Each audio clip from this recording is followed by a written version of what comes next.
नमस्कार मित्रांनो, मी गौतम मावळ माझ्या यूट्यूब चॅनलवर आपणा सर्वांचं अगदी मनापासून हार्दिक स्वागत करतो. मित्रांनो, आपलं आजचं कॅप्शन आहे एक भिकार चोट मानसिकता. तुम्ही म्हणाल हे काय, कुठली मानसिकता, कोणाची मानसिकता? तर मित्रांनो, या सर्व प्रश्नांची उत्तर आपण यामध्ये बघूयात.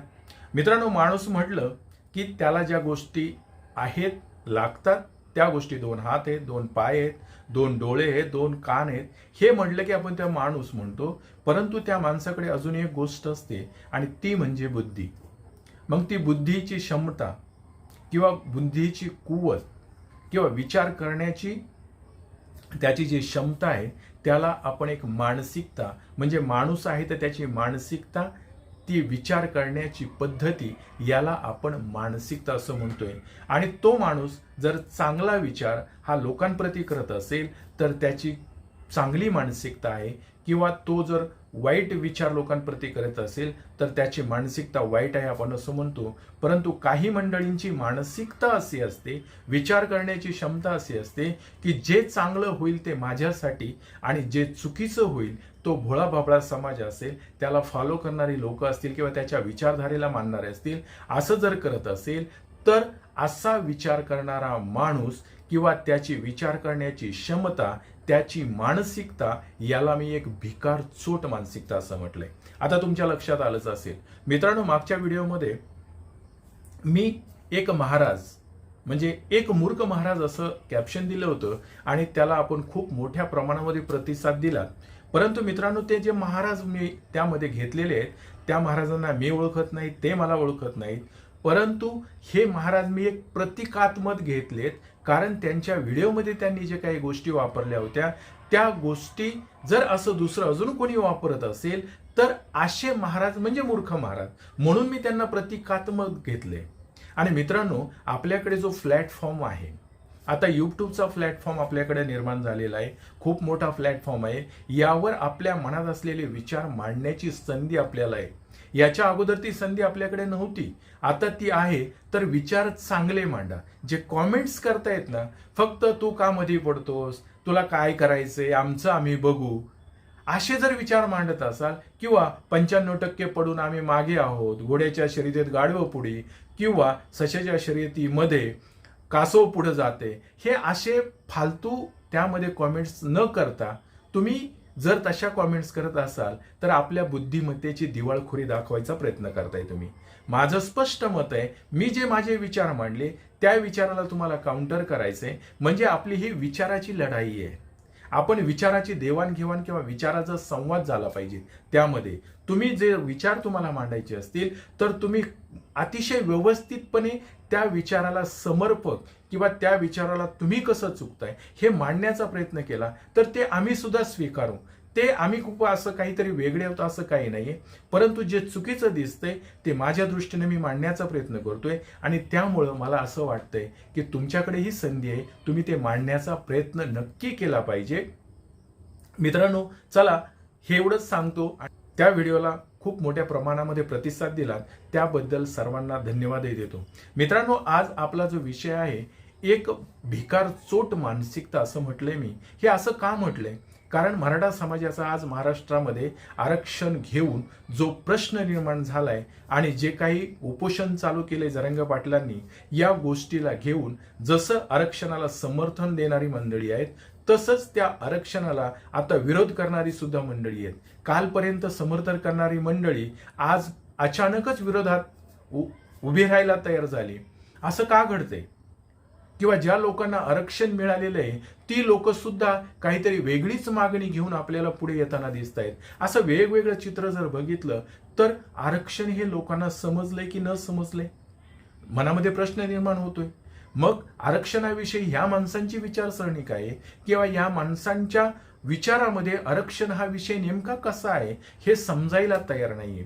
मित्रांनो, काही जे तरुण तरुणी आहेत या मंडळींचं जे काही शिक्षणाविषयी किंवा कॉलेजाविषयी त्यांचं जे मत असतं की म्हणजे अगदीच पहिलीपासून मला एकच सांगण्यात आलं होतं की जातीभेद करायचा नसतो, कास्टिझम करायचं नसतं. पण जेव्हा माझ्या शिक्षणाची वेळ आली तेव्हा तुम्ही सरकारने माझ्यासोबत कास्टिझम का केलं? जर मला 95% असून मला जर माझ्या कॉलेजमध्ये ऍडमिशन घेण्यासाठी 81,000 भरावे लागतात आणि त्याच जागी 50% वाला मुलगा ही 2-3 हजारात ऍडमिशन घेतो, तर माझ्यासोबत हा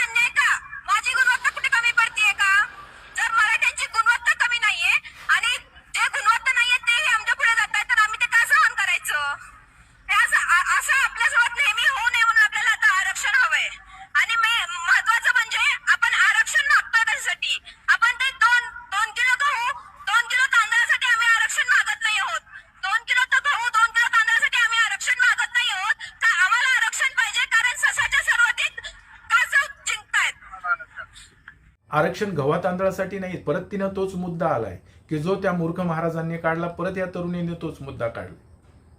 गव्हा तांदळासाठी नाही तर सचेच्या शर्यतीमध्ये कासव पुढे चालले. आता ही कशाला संदर्भ देते, कुणाला देते, काय देते हे तिला तरी बिचारीला कळलं तर चांगलंय, परंतु त्यांना फिडिंग करणारी माणसंच विचित्र आहेत. हा, जर समजा ते ज्या ऍडमिशनचा विषय घेत आहेत की त्यांना पैसे जास्त द्यावे लागतात, ते अगदी मान्य करूया. माझा तर मुद्दा असा आहे की ज्या शाळा आहेत, कॉलेजेस आहेत, मेडिकल कॉलेजेस आहेत, ही सगळी मराठा समाजाच्या ताब्यात आहेत.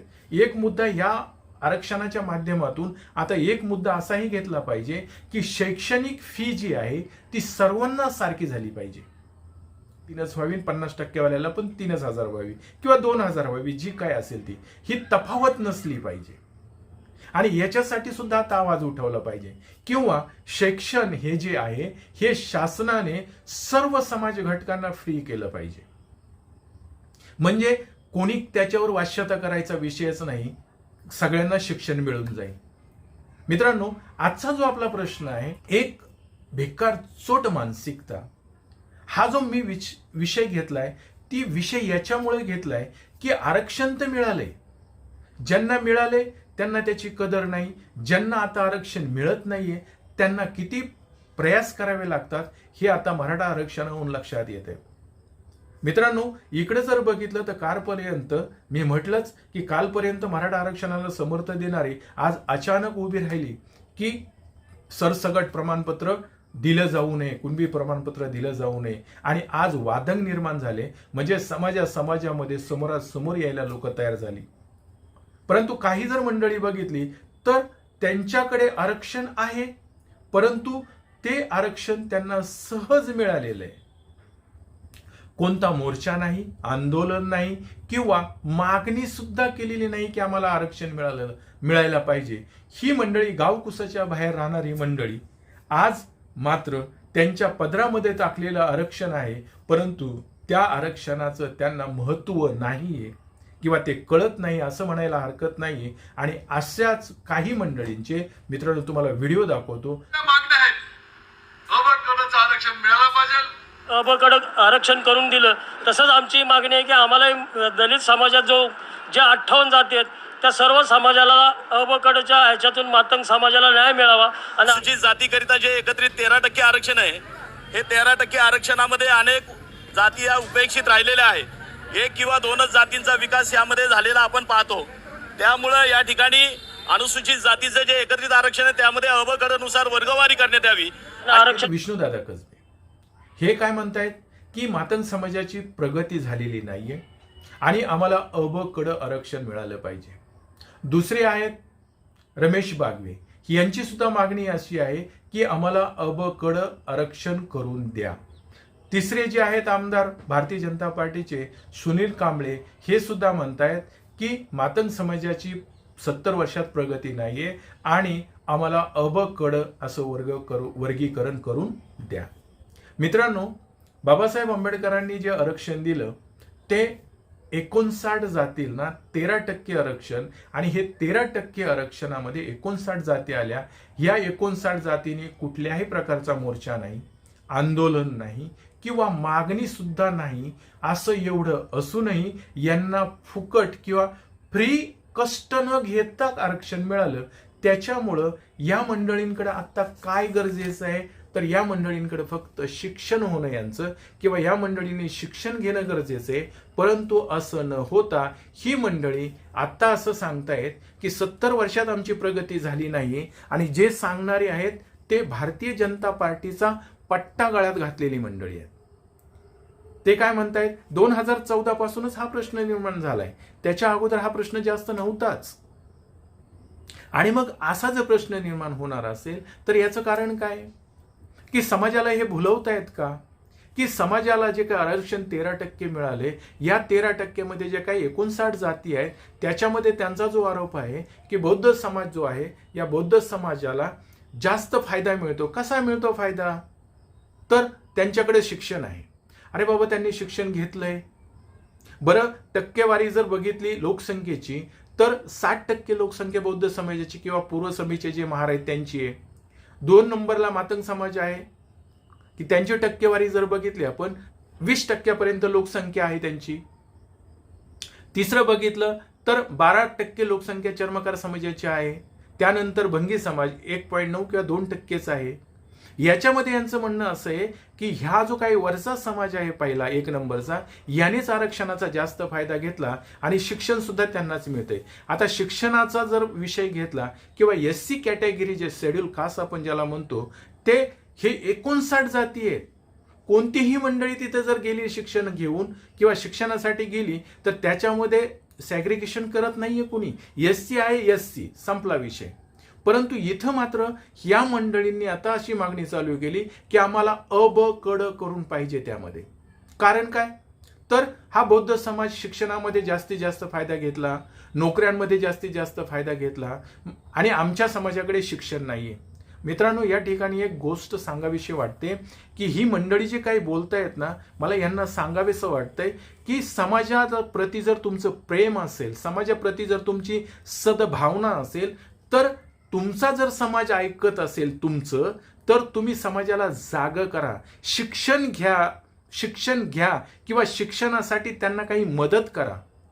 आणि हे जे काही आमदार आता बोलतायत ना, 2 जण, रमेश बागवे बी आहेत आणि सुनील कांबळे आहेत, तर हे तर आरक्षित जागेवर निवडून येत आहेत ना. आरक्षणाचा फायदा तर हे राजकीय क्षेत्रात घेत आहेत. मग राजकीय क्षेत्रात जर हे फायदा घेत असतील तर आतापर्यंत समाजाला यांनी जागं करायला पाहिजे. ज्याला जागं करणं आणि शिक्षण घ्यायला लावणं एवढं एक काम यांच्याकडे आहे फक्त. ते सोडून हे अभकड करा आणि 70 वर्षामध्ये आमच्या समाजाची प्रगती झाली नाही. मग सुनील कांबळे जर म्हणतात 70 वर्षात प्रगती झाली नाही, तर काँग्रेसचे आमदार जे आहेत रमेशदादा बागवे यांनी तो विचार काउंटर करतायत का? हाही विचार मांडला पाहिजे. परंतु इथे असं दिसतंय की विष्णुदादा कसबेंनी जो काही विषय मांडलाय ते एका संघटनेचे अध्यक्ष आहेत. तो त्यांचा विषय, मी म्हणतो की तो विषय त्यांचा योग्यही असेल अयोग्यही असेल, हे काळ ठरवेल. किंवा शासन त्यांना देता येतं की न देता येतं हे शासन ठरवेल. आपण त्यामध्ये बोलू शकत नाही. पण आपली जी काही वास्तव परिस्थिती आहे आत्ताची, ही वास्तव परिस्थिती आपल्याला अशी दिसते की समाजाला ज्या SC कॅटेगरीमध्ये 59 जाती आहेत त्याच्यामध्ये जर बघितलं तर मातंग समाज हा 2 नंबरवरच आहे. त्यांची लोकसंख्या 20% लोकसंख्या आहे आणि ही 20% लोकसंख्येला फक्त जागं करायचंय, शिक्षणाप्रती प्रेम निर्माण करायचंय आणि शिक्षण घ्या म्हणायचंय. आणि शिक्षण घेतल्यानंतर त्यांना ऑटोमॅटिक नोकरी लागणारच आहे, समाजाची प्रगती होणारच आहे. आणि आरक्षण हे तुमची आर्थिक उन्नती करण्यासाठी नाही, सामाजिक स्तर उंचावण्यासाठी. आणि हे तुम्हाला ऑटोमॅटिक मिळालंय ना, कुठलाही संघर्ष न करता ऑटोमॅटिक मिळालंय. म्हणून तुम्हाला त्याचं महत्व कळत नाहीये का? एक काम राहिले फक्त समाजाला सांगायचंय की शिक्षण घ्या, ते तुम्ही करत नाहीये. आणि एवढ्या मोठ्या अशा गोष्टी सांगताय की ज्या गोष्टी होतील न होतील मला माहित नाहीये. की उद्या शासन देईल की न देईल तो केंद्र शासनाचा निर्णय आहे. परंतु तुम्ही ते मुद्दे मांडताय आणि माझं असं स्पष्ट मत आहे की मी जे हे कॅप्शन दिलंय ना की रमेशदादा बागवे काँग्रेसची विचारधारा मांडतायत, त्यांच्या फायद्यासाठी ते मांडतायत. सुनील कांबळे भारतीय जनता पार्टीची विचारधारा मांडतायत. म्हणजे भारतीय जनता पार्टीची मंडळी यांना फिडिंग करतायत की तुम्हाला असं म्हणावं लागेल किंवा तुम्हाला हा मुद्दा घेऊन पुढे चालावं लागेल. आणि तो मुद्दा जसाच्या तसा घेऊन सुनील कांबळे जर मांडत असतील तर ही विचारधारा किंवा ही विचारसरणी जी आहे ती एक भिकार चोट मानसिकतेची विचारसरणी आहे. कारण काय, ही मंडळी जी आहेत दोघंही आरक्षणाच्या जागेवर निवडून येत आहेत. आणि बौद्ध समाज आरक्षणाचा मुद्दा निघाला की रस्त्यावर उतरायला, आंदोलन करायला, सर्व करायला बौद्ध समाज पुढे, सगळ्यात निळा झेंडा घेऊन तो सगळ्यात रस्त्यावर पुढे. परंतु 58 ज्या जाती आहेत त्यांनी कधी मोर्चा काढलाय आरक्षणाचा मुद्दा निघाला की झेंडा घेऊन लगेच कुठे बाहेर आले रस्त्यावर? अजिबात नाही. मग आरक्षणाचा जर फायदा घ्यायचा असेल तर तुम्हाला फक्त शिक्षण घ्यायचंय, काहीच करायची गरज नाही. ना मोर्चे करायचेत, आंदोलन करायचेत, ना शासनाकडे मागणी. परंतु या बौद्ध समाजाला जर काउंटर करायचं असेल, कारण ही भारतीय जनता पार्टीची विचारसरणी आहे, काउंटर करायचं असेल तर कोणत्या तरी 2 समाजामध्ये तेढ निर्माण झाली पाहिजे. म्हणून मातंग समाज विरुद्ध बौद्ध समाज जसं ओबीसी विरुद्ध आदिवासी किंवा ओबीसी विरुद्ध मराठा, ओबीसी विरुद्ध कुणबी, हे जे काही चालू केलं या भारतीय जनता पार्टीनी, म्हणून जी मंडळी ऐकतायत आणि त्यांचं ऐकून बोलतायत, त्यांच्या विचारसरणीला किंवा त्यांच्या मानसिकतेला एक भिकारचोट मानसिकता असं म्हटलंय. कारण समाजाची प्रगती तोटा ही मंडळी पाहतच नाहीयेत. त्यांनी सांगायचं आणि ह्यांनी बोलायचं, म्हणजे हे पोपट झालेत, बोलके पोपट. मित्रांनो, एवढंच तर काय, पण मी इथेच नाहीये, तर छगन भुजबळ जी आहेत सरकारमध्ये आहेत सध्या, आणि सरकारमध्ये असलेल्या मंडळींनी जी काही शपथ घेऊन सांगतायत त्या ठिकाणी की मी सर्व समाजाप्रती सद्भावनेनं किंवा चांगल्या भावनेनं वागेल, तीच मंडळी आज भाषण करताना त्या जरांगे पाटलांना एकेरीत काय बोलतायत, दमदाटीचा काय विषय घेत आहेत, आणि ह्याच छगन भुजबळांना किंवा जी अशी मंडळी बोलतायत, मंत्री आहेत, यांना मात्र शासनाच्या तिजोरीतून किंवा लोकांचा जो काही टॅक्स रूपाने जाणारा पैसा आहे तो, किंवा त्यांना पगार दिला जातो नोकरीचा, ते पोलिस त्यांना संरक्षणासाठी आहेत. म्हणजे काय होतंय की ज्या माणसांचे पैसे घेऊन पोलिस त्यांना प्रोटेक्ट करतायत, आणि आज छगन भुजबळ असेल किंवा सेंडगे असतील, 2-3 मंडळी अशी आहेत, मी तुम्हाला तो व्हिडिओ क्लिप दाखवतोय. समाज हा कोयत्या घेऊन उभा आहे. आमच्या हातामध्ये कोयत जरांगे याद राख, आमच्या जवळ 1 किलोमीटरवरच आम्ही आहोत तुझ्या. याद राख, तू माझ्याशी ते समाजामध्ये तेढ निर्माण करायचं काम करतायत. कोणी म्हणतंय आम्ही कोयता घेऊन उभे आहोत, कोणी म्हणतंय की तू माझ्या नादी लागू नको, तू जवळच आहेस. आणि हे सगळं उघड्या डोळ्याने जर सरकार पाहत असेल, तर ही अशा मानसिकतेची मंडळी, अशी बोलणारी मंडळी, त्या आरक्षणाला विरोध करणारी मंडळी सुद्धा एक भिकारचोट मानसिकतेची मंडळी आहेत. आणि सरकार जर हे उघड्या डोळ्याने पाहत असेल, तर सरकारची मानसिकता सुद्धा एक भिकारचोट मानसिकता असं समजतोय मी. कारण कोणत्याही पद्धतीमध्ये माणसामध्ये भेद नाही झाला पाहिजे, माणसामध्ये विरोध नाही झाला पाहिजे, किंवा माणसामध्ये वैर निर्माण नाही झालं पाहिजे, हे बघण्याचं काम सरकारचं आहे. आणि अशी मंडळी जर या ठिकाणी स्टेजवर उभं राहून सांगत असतील, तर अशी मानसिकता दुसरं तिसरं काही नसून एक भिकारचोट मानसिकता आहे, असं माझं स्पष्ट मत आहे. मित्रांनो, या माझ्या तुम्ही मताशी जर सहमत असाल तर हा व्हिडिओ नक्की लाईक, शेअर, सबस्क्राईब करा. एवढं बोलतो आणि थांबतो. धन्यवाद.